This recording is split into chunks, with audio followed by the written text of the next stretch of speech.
Selamat sore Heartline semua, senang sekali saya kembali Yohana Elizabeth Harjodinata menemani Anda dalam 1 jam ke depan dalam sebuah program Satu Hati, yaitu satu hati yang menyatukan hati kita semua dan kita akan bercerita, berbagi bersama-sama melalui kegiatan sore hari ini. Temanya juga menarik dan masih berkutat dari tahun ke tahun sampai hari ini ya, masih berkecimpung di dunia yang sama karena ini menjadi concern kita semua seluruh Indonesia, yaitu it's cool to say no to drugs and alcohol. Jadi enak-enak aja, aman-aman aja, keren kalau kita bisa mengatakan tidak kepada drug dan alkohol. Ya, ini menjadi satu tagline yang selalu digemakan oleh pemerintah pusat dari semua lini. Ya, jadi kalau dulu mungkin spesifiknya di SMA dan universitas, tapi sekarang sudah merambah turun ke SMP untuk drug dan segala macam. Bagaimana sih kita harus menanggapi, bagaimana sih kita harus mengerti, bahkan peran orang tua atau peran anak-anak secara dunia psikologinya itu seperti apa. Nah, sore hari ini sebetulnya saya harusnya bersama-sama dengan Kak Grace Blessing. Namun beliau saat ini masih dalam perjalanan. Semoga bisa menyusul ya. Saya sudah hadir Kak. Itu dia, senang sekali. Halo. Yeay, saya ditemani. Hai Kak Grace. Halo. Ya, jadi partner host saya ada Kak Grace Blessing, juga ada Kak Yeri Patinasari, Kak Rati Ibrahim, dan juga ada adik kita dari M. Afif Khairi. Nah, kegiatan ini didukung oleh Aku Pintar dan juga Personal Growth. Ya, ini adalah yang akan mendukung kita ke depannya dalam semua berbicara tentang dunia psikologi, Kak Grace. Gitu ceritanya. Betul. Sampean ya, nyampe ya. Belum nyampe, masih di jalan. Oh, masih di jalan. Iya, aku mau menyapa dulu nih Kak Yo buat Kak Yeri yang udah hadir ya. Halo, kayaknya lagi di mobil juga ya. Iya, betul. Oke, ada Kak Ratih juga. Halo Kak. Halo, ini kenapa pada jalan-jalan begitu sih? Kayaknya yang di tempat cuman saya doang deh. Saya tahu nih. Kalian jalan-jalan, saya jadi berasa kayak hamster nih. Jalan-jalan di tempat. Mobilitas tinggi ya. Apa kabar Kak Yohana? Baik. Makin kece aja. Oh, kece banget. Dan ada Alif ya di sini ya. Halo Alif. Panggilannya Alif ya. Afif. Oh, Afif. Hai Afif. Halo. Kabar baik ya, Afif ya? Baik. Afif dari mana? Afif tinggal di mana? Di Sumsel, Kak. Sumatera Selatan. Halo teman-teman di Sumsel juga. Halo. Kau orang Manggalo ya? Tinggal di Sumsel? Iya, Kak. Ya? Bukan. Iya, kita Galo. Mungkin Galo. Nah, kalau Kak Yeri sih nggak makin cantik, dia sih emang ganteng aja forever ya Kak ya. Iya, mentok udah. Begini udah. Udah nggak bisa nambah lagi ya, udah pol. Nah, gimana nih Kak? Tema kita nih seru ya hari ini tentang it's cool to say no to drug. Kak Grace, menurut Kak Grace sendiri nih, kita mau ngobrol-ngobrolin tentang ini nih Kak, agak-agak seru ya. Ya, it's cool to say no ya. Nggak tahu ya kalau based on my experience ya Kak, aku sih belum pernah ditawarin. Jadi aku nggak tahu tuh gimana coolnya untuk say no gitu ya. Ya karena memang di dunia pergaulan mungkin ya bagi teman-teman semua, bahkan di usia mungkin Afif ya masih bersekolah gitu, itu menjadi sesuatu yang terlihat keren memang kalau kita tuh ngikutin lifestyle yang kekinian gitu ya. Kayaknya tuh masuk banget gitu ke pergaulan. Cuman kan sebenarnya kita tahu bersama bahwa itu tuh nggak bagus ya. Efeknya akan panjang dan nggak baik bagi pertumbuhan kita juga. Nah kalau dari Afif nih, aku pengen tanya dulu nih ke Afif nih. Iya. Pernah nggak Afif dapet tawaran-tawaran kayak gitu? Atau mungkin ada tahu temen gitu yang kayak merasa keren banget kalau pakai gitu narkoba atau mungkin alkohol gitu? Alhamdulillah sih Kak, di lingkungan Afif sendiri, di lingkungan di rumah ataupun sekolah nggak ada yang kayak gitu. Teman-temanmu juga nggak ada ya? Iya, mantap lah kalau ada nanti. Ini omongan jujur kan ya? Jujur ya. Omongan jujur ya. Jangan kalau di on air kan terus jadi ditutup-tutupi, kita mau ngobrol nih. Tapi kalau menurut Afif, menurut Afif tuh kan ini remaja ya. Afif ini SMA atau kuliah? SMA kelas 12 ya. Nah, kelas 12. Pasti dong kalau ngerokok masa sih nggak ada yang nawarin? Ayo, jujur. Ya, pasti ya. Sih ada mamanya. Ya ada ya kalau kayak gitu-gitu ya. Jadi memang terlihat keren kalau misalnya kita tuh menunjukkan sisi maskulin laki-laki lewat hal-hal seperti itu Kak Yo. Kalau kelihatannya ya di pergaulan. Nah ini aku pengen tanya nih ke Kak Yeri, gimana sih Kak sebenarnya tuh kalau misalnya sebagai laki-laki nih, mungkin nih Kak Yeri nih, pengalamannya yang sudah segudang ini boleh diceritain nggak sih? Merasa keren nggak sih sebenarnya kalau sebagai laki-laki tuh kita menggunakan sesuatu seperti alkohol, rokok, drugs, dan lain-lain gitu? Maskulin gitu ya kesannya ya? Ya itu asumsi sih, asumsi brandingnya sindikat organisasi narkotika tuh ya seperti itu. Makanya mungkin saya buka dengan ini, say no to drugs itu sebenarnya mencapai kita kepada sebuah pengertian tentang indahnya narkoba. Keindahan narkoba itu ketika kita say no. Keindahan narkoba itu ketika kita tidak menyalahgunakan gitu. Jadi saya rasa jarang ya pengalaman kayak tadi saudara saya. Sekarang itu rata-rata anak SMP hampir merata gitu loh, pernah ditawarin secara online, secara offline gitu. Karena sindikat yang dihadapi ini agresif gitu. Saya ditawarin pertama kali kelas 1 SMP.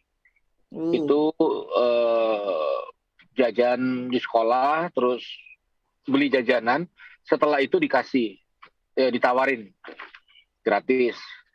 Ya dulu yang jenis yang ditawarin dulu psikotropika. Ya akhirnya saya nggak ada broken home, nggak ada pengen, nggak dibilang banci juga nggak gitu, cuma pure penasaran aja gitu. Dan akhirnya biasanya orang kalau dicobai pertama tuh berhasil nolak, tapi ke 20 ke 30 belum tentu gitu. Nah itu terjadi di saya. Nah akhirnya setelah bersentuhan pertama kali dengan narkotika, akhirnya saya butuh waktu 9 tahun untuk berhenti. Dan akhirnya selain progresif ya ada sifat toleran dari zat adiktif itu.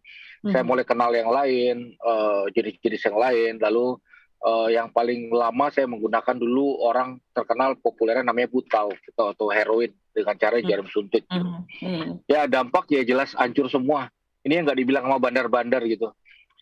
Sekolah saya tadinya juara kelas, akhirnya SMP 2 kali dikeluarin dari sekolah, SMA 8 kali dikeluarin dari sekolah. Saya punya kesehatan juga mulai bermasalah, ginjal, paru, liver, jantung. Terus saya kena masalah psikis juga. Ada sekian bulan saya skip gitu, ketawa-ketawa sendiri, ngomong-ngomong sendiri, ya lalu teriak-teriak sendiri, menghayal sana sini. Jadi akhirnya secara sosial pun saya punya masalah yang cukup serius gitu. Dari keluarga tidak ada yang mau main sama saya, dari lingkungan, dari sekolah, bahkan lingkungan agama juga waktu itu, lingkungan gereja saya juga menolak berkali-kali gitu. Ya, peristiwa yang paling nggak mudah adalah ketika saya berkali-kali overdosis, lalu satu kali didapati saya katanya sudah tidak ada nyawa, mulut saya sudah berbusa, lalu badan saya udah biru, kaki saya udah kaku, lalu diangkat sama teman-teman saya rame-rame, lalu saya dibuang di got gitu aja gitu. Nah ini yang nggak pernah dikasih tahu sama bandar-bandar narkoba, atau ini yang orang bilang awalnya keren, cool, apanya keren gitu. Saya hampir berakhir di got gitu. Dan akhirnya di tengah kefrustasian saya pernah mencoba beberapa kali bunuh diri gitu, minum racun dan sebagainya. Dan nggak ada satupun yang bisa dilihat sebagai sesuatu yang baik. Penjara, rumah sakit, kuburan, dah itu aja. Nah saya ini nyawa serep. Jadi saya dapat kesempatan kedua, nyawa kedua dari Tuhan yang saya manfaatkan akhirnya, mendedikasikan hampir seluruh hidup saya juga untuk mendampingi teman-teman yang punya masalah dengan adiksi gitu. Jadi ya kalau misalnya ada yang penasaran ya dengerin aja cerita saya gitu. Gak sebanding dengan konsekuensinya gitu. Iya. Ya, kalau suruh ngulang saya pasti nggak mampu deh. Iya. Wah, Gitu Kak sih. Grace, ini menjawab sekali ya sebetulnya kalimat kita untuk say no. It's cool to say no, artinya benar-benar terbukti ya dari Kak ceritanya Kak Yeri ya, menjadi inspirasi buat kita semua se-Indonesia nih ya Kak Grace ya.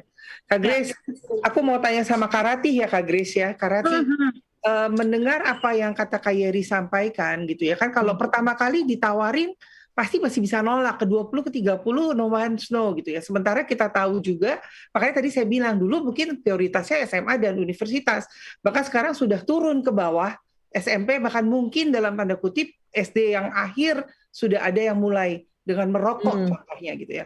Secara psikologis nih Kak Grace, apakah memang kalau dulu kan dibilang anak laki itu maskulin kalau udah ada telur di leher gitu ya, udah pecah suaranya gitu. Nah, tapi juga ternyata ada paradigma yang dikatakan kalau maskulin keren, cool, paling tidak merokok dulu gitu loh.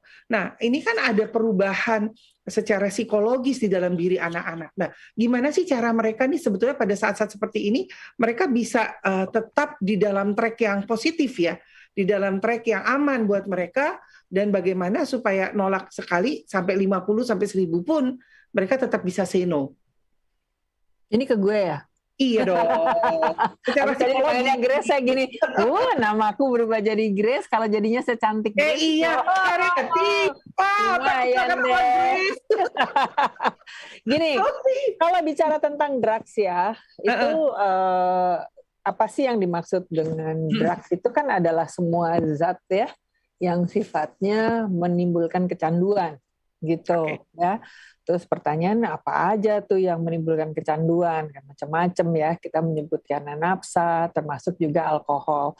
Rokok salah satunya nggak? Iya juga sih gitu ya. Tapi terus pertanyaannya ada kenapa sih yang dibahas rokok sama Kak Yohana, apa hubungannya rokok dengan kecanduan drug? Sebetulnya gini nih semua ya, anak-anak muda se-Indonesia, rokoknya sendiri sih nggak apa-apa gitu ya. Rokoknya sendiri nggak apa-apa. Kegiatan merokoknya itu yang bisa berbahaya, ya. Kenapa? Karena dengan merokok tuh kan sebetulnya kalau kita bilangnya bakar duit apa segala macam, mana mempan kali ya. Tapi kegiatan merokoknya itu, apa yang ada di rokok itu potensinya besar sekali, merusak paru-paru kita, gitu ya. Orang kita nggak ngerokok aja, ada yang udah pada bengek kok, malah jadi tambah dirusak. Apalagi terus rokoknya itu adalah rokok yang sebenarnya bukan tembakau tuh di situ, isinya kertas dan apa ya, pokoknya benda-benda lain gitu yang diisi dengan perfume. Jadi ini sintetis gitu ya. Terus kita isep tuh seolah-olah itu tembakau, padahal enggak. Wah, itu efek merusaknya lebih gila lagi tuh. Nah, terus bagaimana dengan zat-zat yang lain? Kan ada kan yang mungkin ya buat keren gitu, nyedot sisa gitu ya. Terus kalau tembakonya pakai tembakau gorila lah, apa segala macam.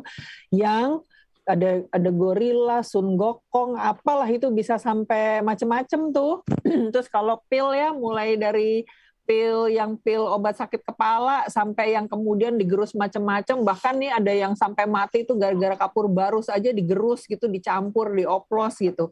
Saya nggak ngomongin tentang rokoknya loh, tapi saya ngomongin rokoknya, tapi saya ngomongin tentang semua zat yang sifatnya merusak dan kemudian kita konsumsi, jumlahnya makin banyak, termasuk narkoba, itu yang bahaya banget. Kenapa? Yang dirusak itu organ dalam kita, termasuk otak kita. Nah, rokok itu, Kak Yohana, itu yang kerap kemudian menjadi jendela pertama. Iya. Ya, jendela pertama. Jadi mulai dari yang penting gue keren nih, ngerokok nih kayaknya gue dewasa banget. Wow, maco, wow, gue keren nih, men. Itu terus itu membuat kita menjadi rentan untuk masuk ke dalam zat-zat yang lain. Pertanyaannya, emang rokok doang? Kagak, ada lagi, mau permen kayak. Dan tadi kan Yohana bilang ya, dulu kan SMP SMA, makin lama makin muda, makin muda. Sampai ke TK aja sekarang juga udah mulai. Emang rokok doang? Enggak, kalau Yohana ada banyak yang lain gitu ya. Ditawarin permen lah, ditawarin apa tuh namanya, kebanyakan permen gitu ya, ternyata mengandung ini, tawarin kue gitu ya, ada zatnya. Nah, gini, pertanyaan gini, kok ada ya orang jahat banget gitu ya, ngeracun gitu loh, ngeracun generasi muda kita. Tujuannya apa? supaya kita lemah, itu nomor satu ya. Kalau kita mau masuknya ke ideologi, kalau udah lemah kan jadi bego ya kita ya. Dan bego gitu kan otomatis menjadi lemah, jadi kita akan mudah untuk dikuasai dengan berbagai macam hal yang membuat sebagai bangsa kita terpuruk. Terus yang kedua, ini urusannya duit, Bo. Ini kan big business. Kenapa? Kalau kita udah sekali kecanduan gitu ya, terpapar, terus jadi yang tadi tuh katanya Kak Yeri, ada ini nih, ada adaptasi ya. Jadi makin lama butuhnya makin banyak. Kan it makes money, short money ya, cepet duitnya juga cepet gitu, duitnya jumlahnya banyak gitu. Jadi kaya dalam waktu yang semakin dekat. Dan para bandar ini bukan pengguna. Yang bandar malah nggak pakai, yang pada mampus gitu ya. Nah sekarang kalau ngomongin tentang apa nih yang terjadi yang dirusak tadi, Kak Rati ngomongin tentang organ dalam ya, liver kena, jantung kena, paru-paru kena tuh kalau yang rokok ya. Terus kualitas dari darah kita juga tercemar ya, rusak ya. Tapi kalau tadi tuh Kak Yeri bilang, gue mulai halusinasi loh, mikirnya yang aneh-aneh ya, sampai emosi mental health-nya terpengaruh gitu. Nah, sebetulnya yang paling rusak adalah organ yang paling lembut, padahal paling penting pada diri kita, apa tuh? Otak. Ya, jadi kalau kita bicara tentang otak tuh ada jutaan neuron di situ.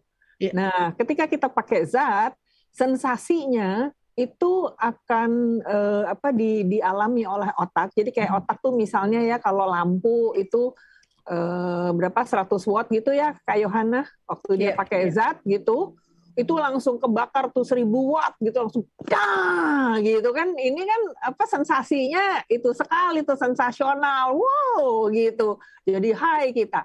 Tapi neuronnya jadi gundul kan. Padahal untuk pertumbuhan satu neuron itu butuh waktu sekitar 30 hari, 28-30 hari. Nah, kan kita seneng nih dapat sensasi itu ya. Belum sampai numbuh nih, masih gundul, hangus, meranggas, kita hajar lagi, cedah gitu. Botak lagi, lebih banyak lagi bagian dari neuron otak kita yang kebakar. Dan itu bukan cuma otak, organ-organ yang lain juga loh. Alkohol juga salah satu yang ikut berimpact. Ya, jadi hati-hati nih yang pada suka ngombe-ngombe ya. Nah terus udah gitu, sensasinya lagi kita pakai lagi tuh yang kemarin 1000 watt, udah kagak mempan, orang udah banyak yang gundul kok di neuronnya, jadi kita tambah lagi dosisnya, cetar 3000 langsung baru berasa. Jadi bayangin ya, makin lama konsumsinya makin banyak, otaknya jadi yang rusak kan lebih banyak.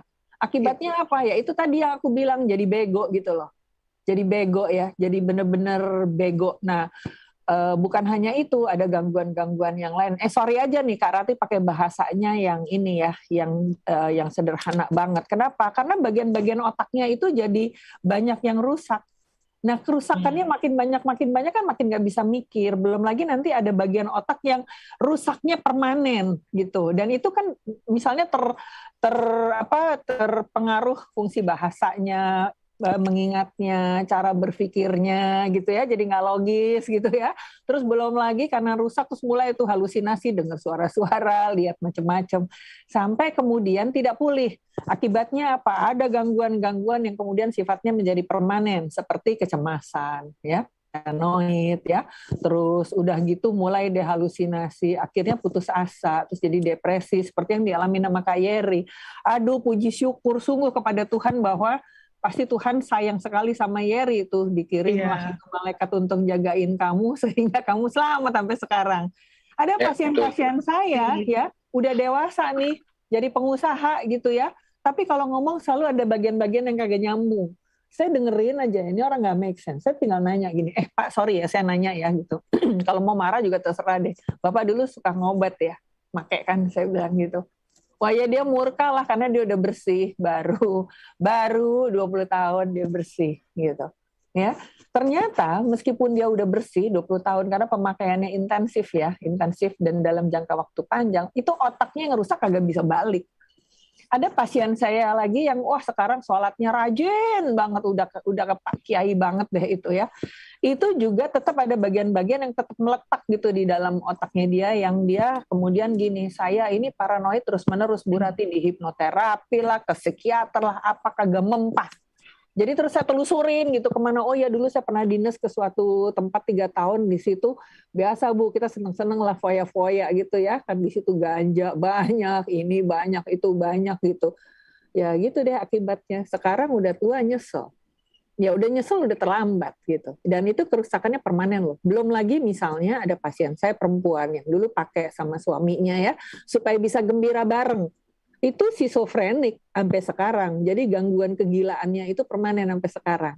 Rugi ya, apalagi kalau anak muda loh, gitu kan masih ini ya masih begitu banyak harapan yang terbentang gitu, masa depan yang cerah terbentang di depan mata, yang ada banyak pengalaman yang perlu dieksplor yang bisa membuat anak-anak muda menjadi pribadi-pribadi sukses gitu. Kak Yohana, panjang lebar banget ya gue kalau ngomong. Maaf ya, tapi bagus jadi dapat insight ya Kak Grace ya, supaya teman-teman yang dengar sore hari ini bisa memawas diri gitu ya Kak Grace. Betul. Aku tadi dengerin Kak Ratih ya, kayak sama ya kesimpulannya sama Kak Yeri juga ya, dari Kak Yeri yang pengalamannya sebagai dulu sempat pakai ya Kak, dan juga Kak Ratih dari sisi yang menangani begitu banyak sekali yang kecanduan drugs ini dan lain-lain. Ternyata emang gak ada baik-baiknya sama sekali gitu loh Pak pakai. Memang enggak. Makanya gitu ya. Terima kasih banget loh Yeri mau share begini, luar biasa. Iya. Dengan senang hati. Ngumpet dia. Merugikan diri banget ya, mungkin bisa dibilang kenikmatan sesaat yang membunuh masa depan anak muda ya, kalau misalnya sampai terjerumus di drugs ini. Nah, belum lagi kalau tahu nggak Grace, belum lagi kalau kemudian digerebek loh. Betul. Ya jam 3 pagi gitu digerebek, itu kan kebayang tuh polisi datang ya, jadi lagi mau ngambil misalnya di sebuah tong sampah, tempatnya udah kemana-mana sampai sananya aja mungkin udah kena jambret lah, kena apa sih, begitu baru ngambil, baru megang tuh barang digerebek sama polisi, disamperin ke rumah. Nanti belum lagi harus bayar denda berapa ratus juta, nanti belum lagi kalau kemudian panjang harus masuk ya, rehabilitasi, tahun kagak keluar, bayar berapa itu? Banyak. Makanya jangan coba-coba ya Grace. Betul, jadi it's okay to say no, dan dengan say no sebenarnya teman-teman semua akan menjadi cool. Jadi pakai drugs itu nggak cool, tapi dengan say no to drugs itu kalian akan menjadi anak-anak muda yang cool ya, karena akan punya masa depan yang bagus. Nah, kayak aku pengen tanya ke Afif nih, Afif, kamu kan masih bersekolah ya? Iya Kak. Kamu tuh berasa keren kalau lagi ngapain sih? Pengen tahu deh, udah lama nih nggak sekolah, udah lupa aku kalau keren sekolah gimana. Jangan sekolah lagi, kita udah lulus. Kalau di Palembang sekitar sini Kak, kalau di daerah Afif udah mulai sekolah. Oh udah mulai sekolah? Iya. Oke. Karena Afif juga udah vaksin. Oh udah vaksin, mantap. Jadi semuanya harus vaksin. Nah jadi kalau kamu nih, Viv, kamu sama teman-teman kamu nih merasa keren itu sebenarnya pas lagi ngapain sih? Merasa keren. Mungkin kalau kumpul-kumpul Kak, main bareng kayak gitu. Kumpul-kumpul main bareng ya? Ya. Oke. Gak main-main aneh-aneh nih ya? Ini yang aman-aman. Dia ngelirik kanan tuh Kak Grace. Kayaknya ada mamanya di sebelahnya. Ada mamanya. Iya. Nih, jadi Viv, ya. aku tanya nih Kak Grace, Kak Viv, mendengar apa yang dijelaskan oleh Kak Yeri dan Kak Rati, apa sih yang kamu dapat? Yang aku dapat, dampak narkoba tuh yang sebelumnya aku nggak tahu jadi tahu Kak. Misal bisa syaraf kita kan bahaya banget katanya, bisa sampai gila, sampai bodoh kayak gitu. Jadi takut mau coba-coba. Ya, jadi jangan coba-coba ya. Boleh nambahin nggak? Alif, kamu pernah nonton ini nggak? Apa serial yang zombie gitu tuh? Oh iya, itu. Mayat hidup gitu ya. Oh iya. Ya kan? Itu kan udah namanya mayat hidup ya, nggak bisa mikir, nggak bisa ngerasa, dia cuma ngikutin intuisi aja. Dan dia kan kalau ngebunuh orang gitu kan, makan orang apa segala macam, makan bangke gitu kan juga ini tuh ya bukan manusia lah pokoknya gitu ya. Nah itu juga demikian, orang-orang yang terkena drugs tadi dengan parah ya gitu, itu kelihatannya benar-benar seperti mayat hidup tuh.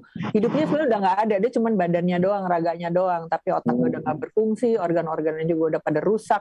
Belum lagi nih misalnya yang pakai jarum suntik ya kan, biasanya Kalau kita ke rumah sakit aja jarum suntik mesti baru. Bu, baru ya Bu, gitu. Kamu vaksin aja kan jarum suntiknya baru, bener nggak?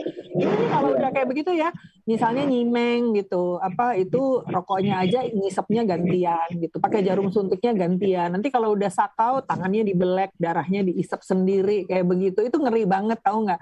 Nah itu kan penularan penyakit ya, penularan penyakit, HIV/AIDS itu kan juga luar biasa loh.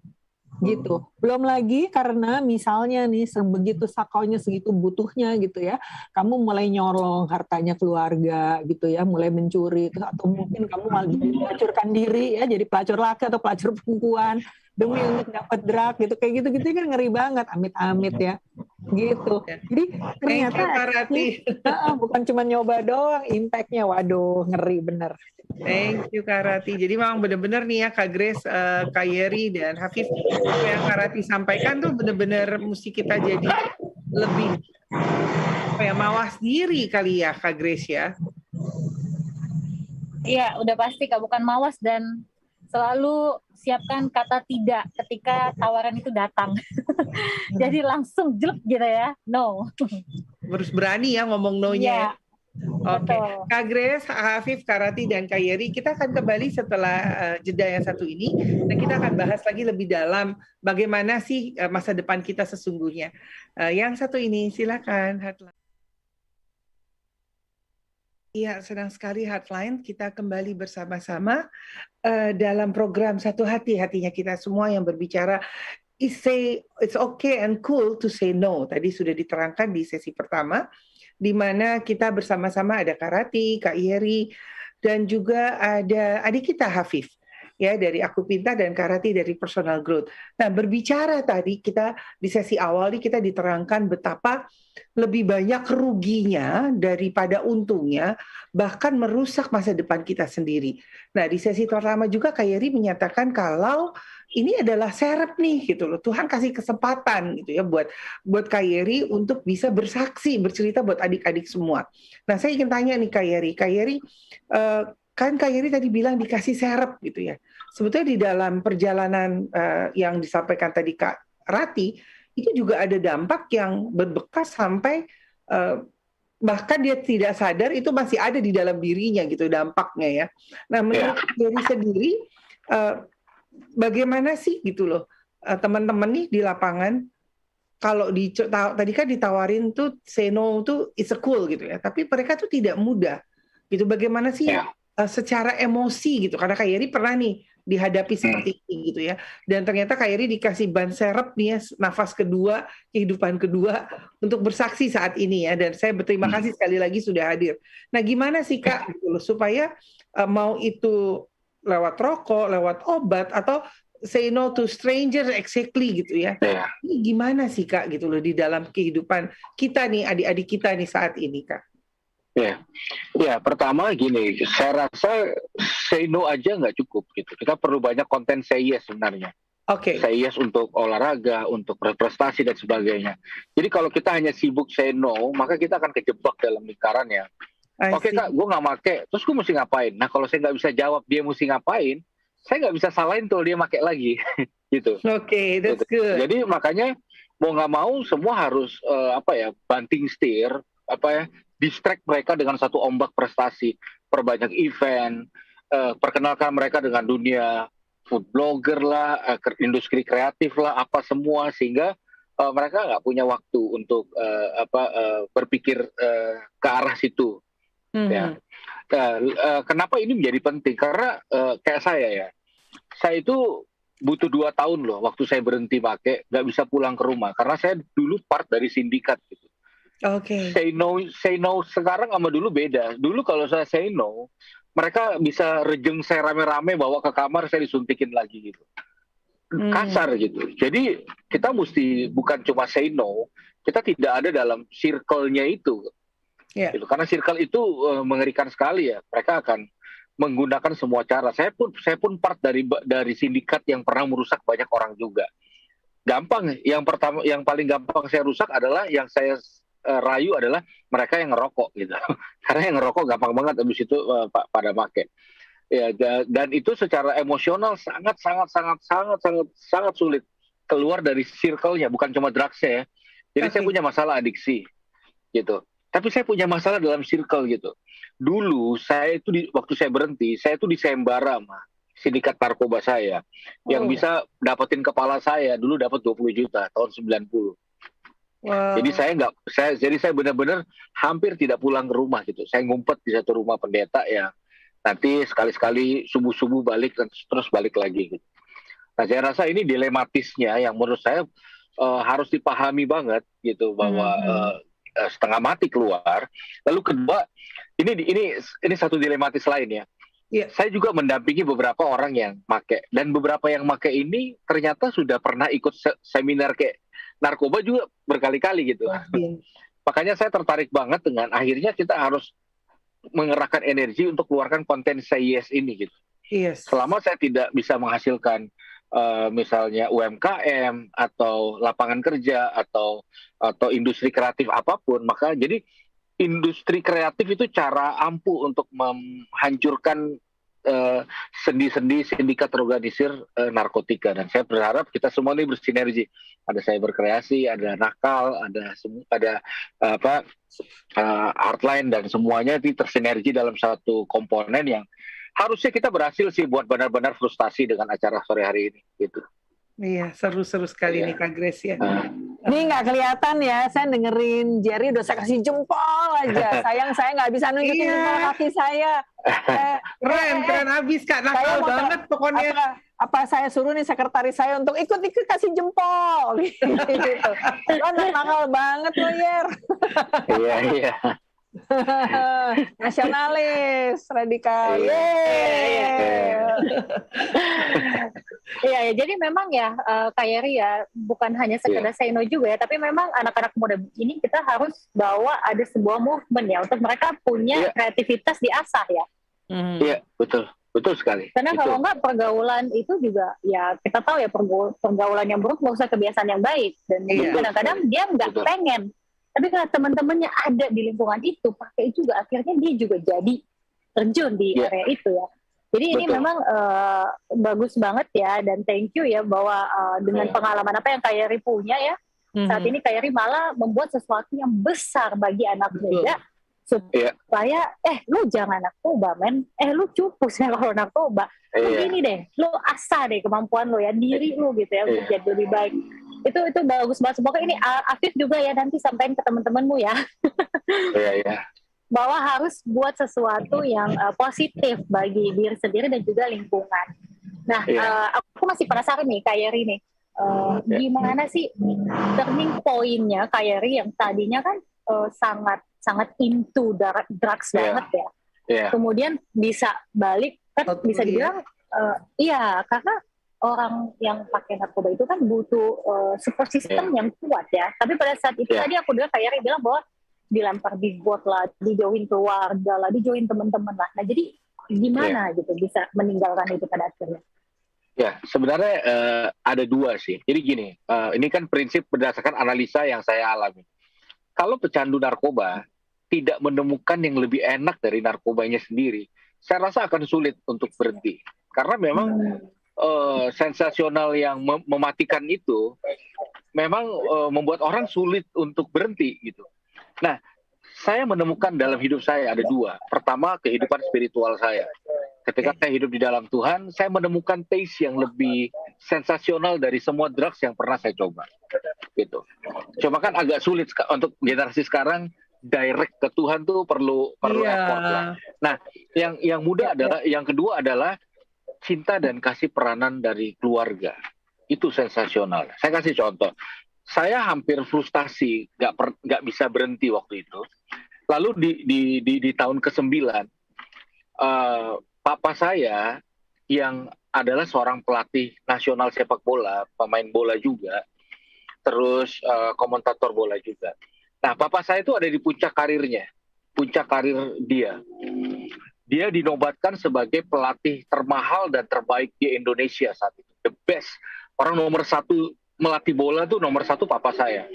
Tapi salah satu anaknya adalah saya terjerumus di lubang yang paling dalam gitu.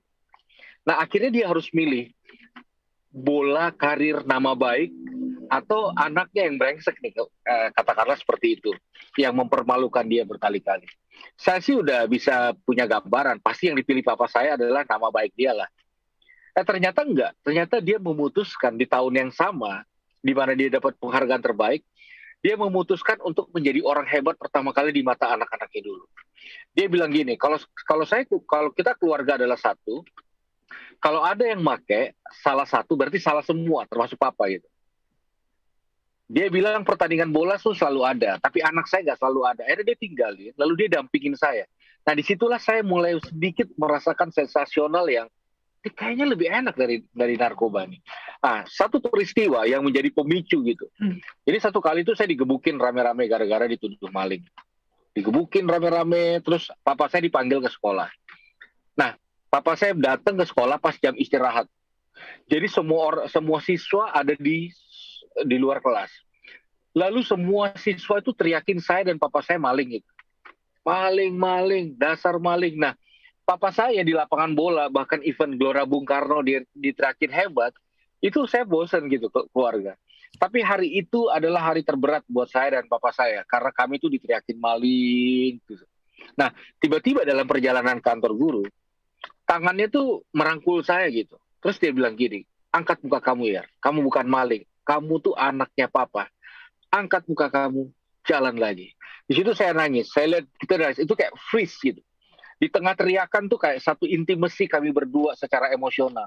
Tidak ada pembahasan apa-apa, cuma air mata ketemu air mata. Akhirnya setelah kami narik nafas panjang berdua, kami jalan ke kantor guru. Akhirnya saya dikeluarin dari sekolah dengan tidak hormat. Lalu di depan sekolah, papa saya bilang, apapun yang terjadi, kamu tuh tetap anaknya papa. Disitulah memicu satu trigger dari sekian tahun frustasi bahwa saya mau sembuh buat papa saya satu saat. Saya mau sembuh buat keluarga saya satu saat. Saya akan kerahkan energi terakhir saya untuk membanggakan keluarga yang sudah berurai air mata bertahun-tahun, mengerahkan cinta dan kasihnya. Dan menurut saya dua part itu, Tuhan dan keluarga, menjadi menjadi trigger yang besar. Akhirnya mungkin orang kayak saya ini akhirnya dapat kesempatan kedua, bisa kembali merajut masa depan. Mungkin singkatnya begitu sih. Luar biasa. Kak Yeri, luar biasa betul sekali Kak Grace. Wah, sampai kita nggak bingung mau ngomong apa gitu ya, mendengar apa yang Kak Yeri sampaikan sore hari ini. Kak Rati, aku mau tanya dong Kak, ini kan kalau kita berbicara tadi dari Kak Yeri ada Tuhan dan orang tua gitu ya. Betul. Tadi juga Kak Yeri bilang, aduh anak sekarang mungkin kalau ngomong Tuhan terlalu klise gitu loh. Nah menurut Kak Rati sendiri bagaimana sih ngebonding supaya nilai Tuhan itu tuh supaya ya benar-benar seperti zamannya Kak Yeri, zamannya saya, zamannya Kak Grace dan Kak Rati sendiri gitu. Karena anak sekarang kayaknya harus dilihat wujud mata dan logika yang berjalan gitu loh. Ini gimana nih Kak? Kalau saya pernah mendengar sebuah kutipan ini ya, berbahagialah kamu yang tidak melihat tapi percaya gitu. Wah, anak zaman sekarang sih kayak begitu, mana mau percaya, bener nggak? Nih gue nanya nih sama anak muda, bener nggak Rif? Percayalah pada yang kamu tidak lihat gitu, bener kan? Nggak percaya kan? Mesti lihat mana tuh barangnya gitu. Nah itu tuh kalau udah ketemu sama yang senior gitu ya, bisa digetokin itu, gimana sih suruh percaya sama Tuhan malah nanya gitu. Tapi ada juga yang tetap ya taat gitu ibadah, soalnya takut lah digetok sama bapaknya. Bener nggak Rif? Ya. Nah sekarang gini, bicara tentang konsep ketuhanan ya, ini adalah PR besar buat para orang tua zaman sekarang ya, untuk bisa menjelaskan kemudian menanamkan hal yang baik ini kepada anak gitu. Cuman satu, ada orang tua yang dia sendiri kehidupan religiusitasnya juga ini harus penuh dengan pertanyaan besar gitu. Boro-boro religius ya. Kemudian spiritualitas kan ada juga ya, yang ini pokoknya saya nggak mau punya agama, yang penting saya jadi orang baik dan saya percaya Tuhan itu ada gitu. Itu kan juga di kalangan orang-orang muda yang sekarang jadi orang tua juga tidak sedikit. Tapi ada juga yang freak banget gitu. Pokoknya ya Kalau udah ngomongin Tuhan ya, lo meleng dikit aja, salah ngambil nafas aja, dosa aja lo masuk neraka gitu juga ada gitu ya. Nah itu nanti mesti dikembalikan aja kepada kita. Dan anak muda sekarang sangat kritis. Jadi waktu kita ngomongin tentang Tuhan, dia ngelihat kepada kita. Nah lu sendiri gimana jadi orang tua gitu? Ngasih contoh gimana gitu. Jadi tantangannya adalah di kita nih orang-orang muda ya, kakak-kakak semua, untuk bisa menjadi role model buat adik-adik kita ya.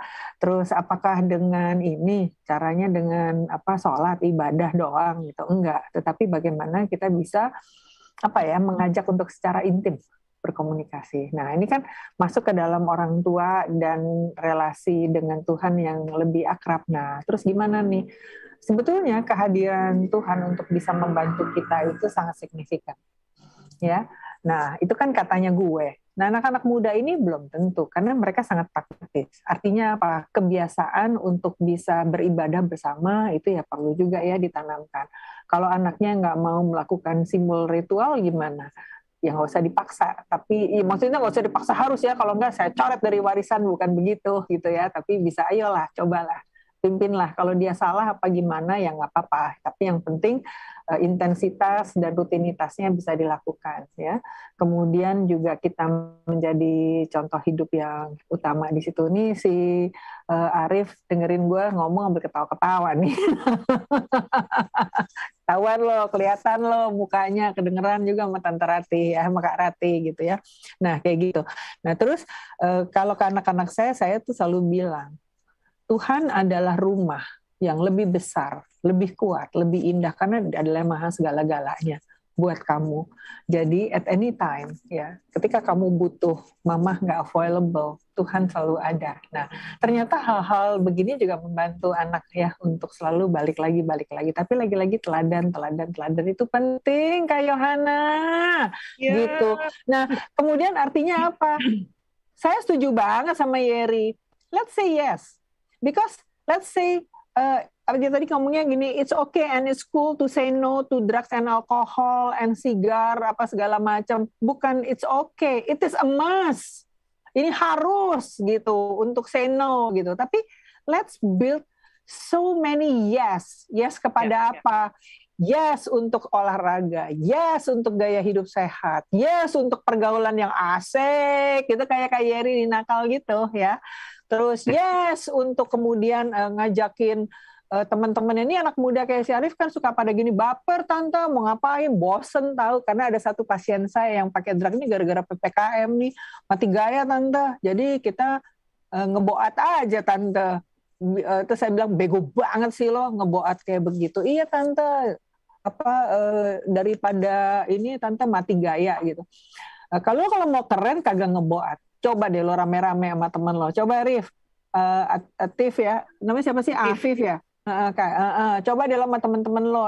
Kita bersihin kampung kita gitu. Rame-rame deh tuh anak muda ngebersihin, ngecat kampung gitu. Kan keren, nggak usah nunggu 17 Agustusan lah. Habis Halloween juga ngecat kampung juga bagus gitu kan ya. Terus coba deh kita bikin dapur umum gitu. Anak-anak muda pada bikin. Anak muda berbuat, bener nggak Bang Yeri? Betul. Anak muda adalah the agent of change. Ruh dari bangsa ini ada di anak-anak muda. Semangatnya, tulang otot, segala macamnya ada di anak muda. Lakukan itu. Terus anak muda kan daya literasi kita rendah banget. Coba dong bikin dong kelompok membaca bareng, diskusi film bareng, habis gitu joget bareng, kemudian dibahas lagi. Kan keren. Itu jadi anak muda cool banget. Lo nggak usah ngobat, lo udah keren banget. Body jadi juga, bener nggak, otak juga jadi, secara attitude, akhlak lo juga keren gitu. Jadi nggak usah kabur dari kenyataan dengan ngeboat, dengan mabok gitu, dengan nyimeng. Itu sih tolol. Gila ya, bahasa gue keras banget ya. Ember. Bagus Kak. Berapi-api ya, memang harus seperti itu ya. Nih, ngomong di forum, keluar deh tuh segala macam. Soalnya emang bener gitu, daripada jadi mayat hidup, gile. Untung ya Islam gitu. Wah, pengen gue kasih apa lo ya? Siaga Mary. Tadi udah gue kasih jempol banyak. Iya. Siap. Ya, jadi memang Kak Rati segitu cintainya ya sama generasi muda ini, jangan sampai rusak. Jadi buat generasi muda yang saat ini nontonin juga. Nih kakak-kakak di sini segitu berapi-apinya karena sayang sama kalian. Jangan sampai terjerumus ke situ. Karena sekali ke situ susah keluarnya ya. Kayak tadi Bukan kayak cuma susah gitu bukan, keluarnya. bukan cuma susah Kak Grace. Merugikan. Coba deh, anak muda zaman sekarang kan pada pinter ya. Coba deh Google deh, cari deh. Yang namanya adiksi itu, apalagi adiksi obat ya. Ya, adiksi obat tuh, adiksi game, adiksi pornografi, adiksi bokep itu juga sama aja. Impact-nya apa? Bikin otak lo mati. Bener deh, itu ya yang namanya sel-sel otaknya pada mati. Kan pada jago. Coba Google deh, lihat otak sehat tuh bentuknya kayak gimana gitu. Nyempluk, gendut, montok gitu ya. Dan itu apa artinya tuh neuronnya tuh sehat gitu. Tapi otak yang kena adiksi ya, itu banyak sel yang mati, bentuknya kempot. Ya, terus kamu bilangnya gini, enggak, secara body kita masih asik. Iya, secara body lo asik, otak lo ya, udah namanya bolong-bolong, kisut, kecil gitu. Ya elah, masa badannya gede gitu, otaknya kayak otak kadal gitu, saking kecilnya, udah gitu kempot-kempot lagi gitu ya. Nanti kalau udah makin parah lagi, badan juga kena impact, belum lagi giginya rontok, ada bagian yang kemudian jadi kropos gitu-gitu. Ya, belum yang impact sosial. Tadi kan impact fisik, terus udah gitu impact psikologis, halusinasi, ya jadi gelisah gitu, jadi takutan gitu ya, atau jadi senggol bacok gitu ya, dikit-dikit mau ribut gitu ya, terus marah-marah uring-uringan yang nggak tahu, terus belum lagi nanti secara fisik bisa ada gatal-gatal yang, aduh kayaknya gatalnya ada di tulang, digaruk sampai berdarah-darah, terus belum lagi nanti masuk ke perilaku, belum lagi nanti masuk ke sosial, banyak banget impact-nya. Jadi hati-hati gitu lah kita ya semuanya ya. Ya. Dan di sini kita nggak bisa bahas banyak ya. Jadi teman-teman bisa Google lagi ya. Tadi Kak Rati udah bilang apa sih impact-nya ketika kita terjerumus di drugs, alkohol ataupun hal-hal yang kita adiksi ya. Terus pertanyaannya kalau udah nggak pakai, nggak ada satupun hal positif gitu ya. Kalau udah nggak pakai bisa sembuh nggak gitu? Ya untung ya selamat. Banyak yang kemudian nggak bisa pulih itu kerusakannya. Betul. Banyak kerusakan permanen ya. Iya, nggak kerasa ya, Kak Grace. Ya. Betul, pengennya kita bahas lebih dalam. Kayaknya nggak cukup cuma 1 jam, Kak Grace. Nggak cukup. Nanti kita undang lagi ya, Kak Yeri, Kak Rati, dan Afif juga. Apalagi Kak Rati nih, yang paling nenek-nenek di sini kalau ngomong nafsu gitu. Untung cuma dengar suara nih. Kalau ngeliat tuh ngomongnya udah sampai muncrat-muncrat nih. Gas terus. Baca. Jangan kasih kendor, Kak. Yang kayak gini nggak boleh kasih kendor nih. Harus pepet nih. Sekali. Oke, mungkin kita minta satu mungkin closing statement ya dari semuanya, dari Kak Jerry, Kak Rati, dan juga Afif. Mungkin karena waktu yang sangat terbatas, mungkin singkat padat tapi sangat jelas gitu ya, penohok. Monggo silakan dari Kak Jerry dulu deh. Oke, sangat mudah untuk melihat hidup kita seperti apa 10-20 tahun ke depan.